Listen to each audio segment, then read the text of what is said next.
Welcome to Old Coins Explorer, the place where tiny treasures tell big stories.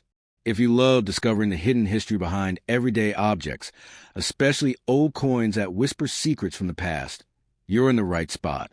Hit that subscribe button, because today we're taking a deep dive into a fascinating piece of American history. Have you ever wondered what stories lie behind those tiny copper coins that jingle in old piggy banks or are stashed away in dusty drawers? Well, today we're diving into one such fascinating piece of American history, the 1935 U.S. Lincoln 1-cent coin. It's more than just a penny.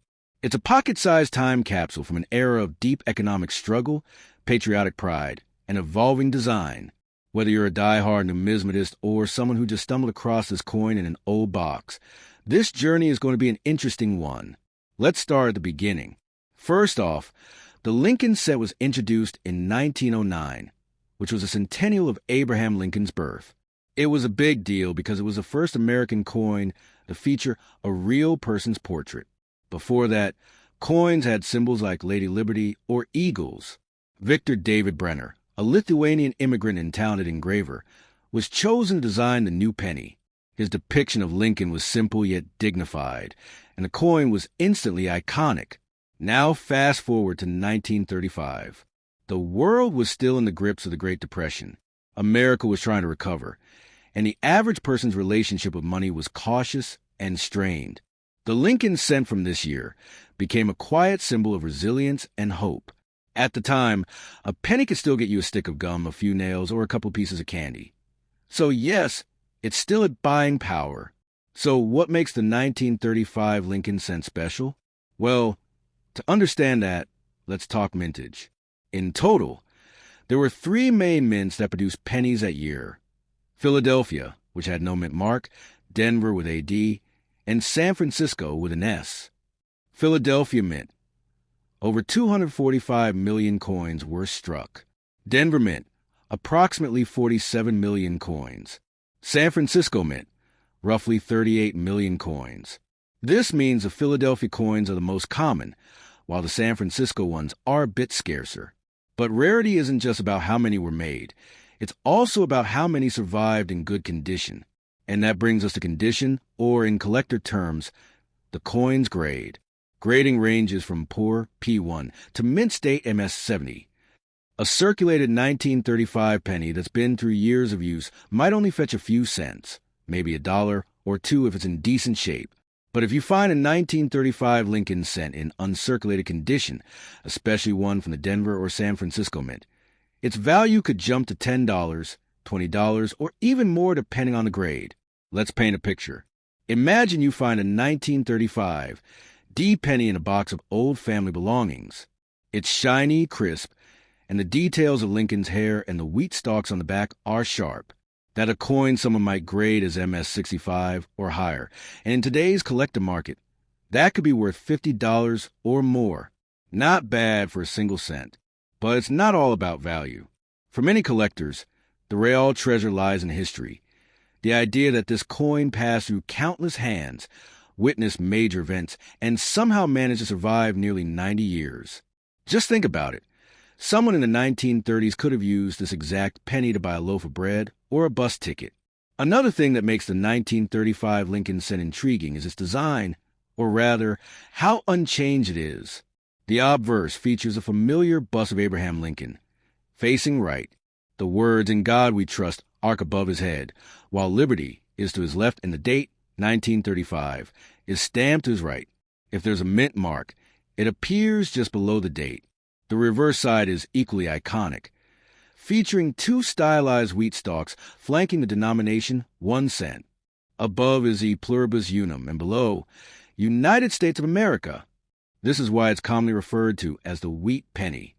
The design remained largely unchanged from 1909 until 1958, after which the wheat reverse was replaced by the Lincoln Memorial.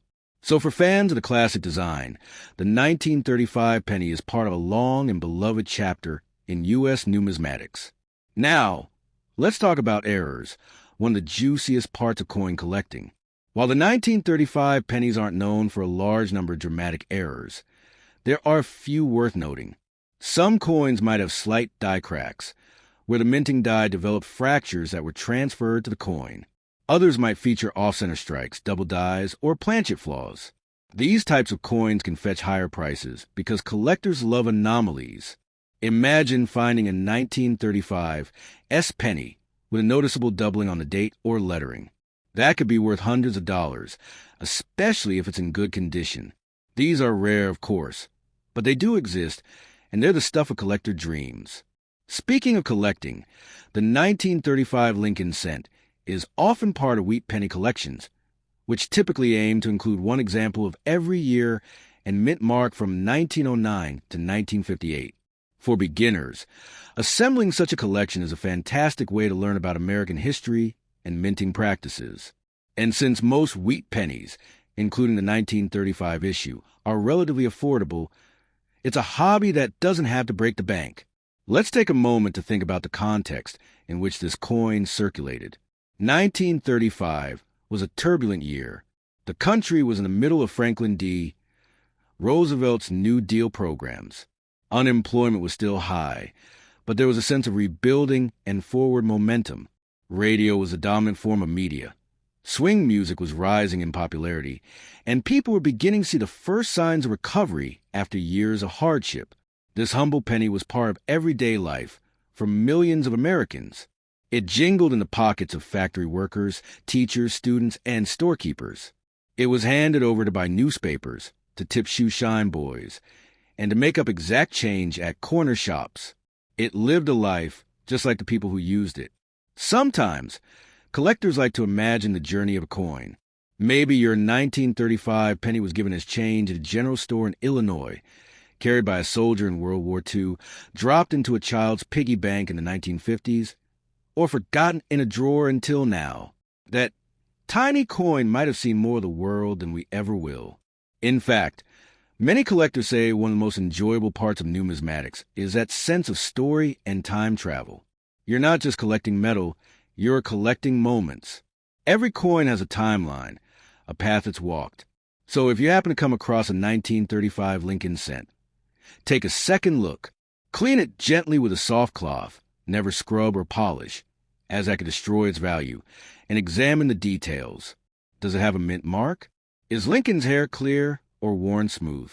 Are the wheat stalks bold or faint? These tiny observations can tell you a lot about your coin's journey. And who knows? Maybe you're holding a rare variety, an error coin, or a high-grade piece worth much more than a single cent.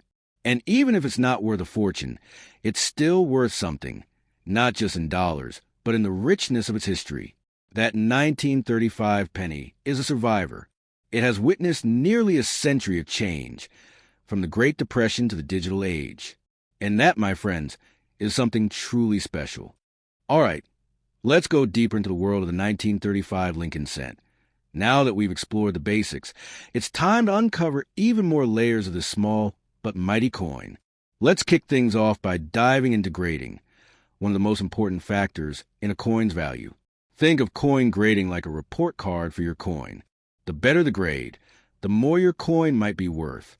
The grading scale used by collectors is called the Sheldon scale, and it runs from 1 to 70.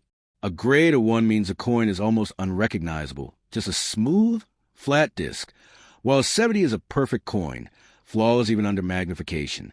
For a 1935 Lincoln cent, most coins you'll come across will fall somewhere between good G4 and extremely fine Y40, if they've been circulated. In these grades, you can expect somewhere Lincoln's jawline might be smooth, the wheat stalks on the back might be a little flat, and the luster, that shiny finish from the minting process, will be mostly gone. But let's say you're lucky enough to find a coin in mint state, especially MS 60 or higher. These coins haven't been in circulation. They were either set aside immediately after minting or somehow avoided daily use. They'll have sharp details, full luster, and no wear, though they might have small contact marks from being stored or transported in bags. Now, within mint state grades, prices can vary wildly. For example, a 1935 Philadelphia no mint mark Lincoln cent in MS 63 red might sell for $15 to $25. A 1935 D Denver in MS 65 red could fetch $75 to $100. A top-graded 1935 S San Francisco in MS 67 red could go for $500 or more, especially if it's been certified by top grading companies like PGS or NGC. Red? Yes, you heard that right. Color is another key factor in value. Let me explain. Copper coins like the Lincoln cent can change color over time. When freshly minted, they have a bright reddish tone, but as they age and oxidize, they often turn brown or a mix of red and brown. Collectors use three main designations. RD, red 85 to 100% of the coin's surface, still has its original red color. RB, red-brown 15 to 85% red, with some brown toning. BN, brown less than 15% red, mostly brown. Red coins are the most valuable because they retain their original look. So if you find a 1935 penny that looks shiny and red, don't toss aside. You might be holding a little gem. Now let's talk varieties. While the 1935 Lincoln cent doesn't have as many famous varieties as some other years, like 1955's double die, there are still some minor ones worth noting. These can include RPM, repunch mint mark, especially common in the 1935 D and 1935 S. A mint worker may have accidentally punched the mint mark slightly off and had to redo it,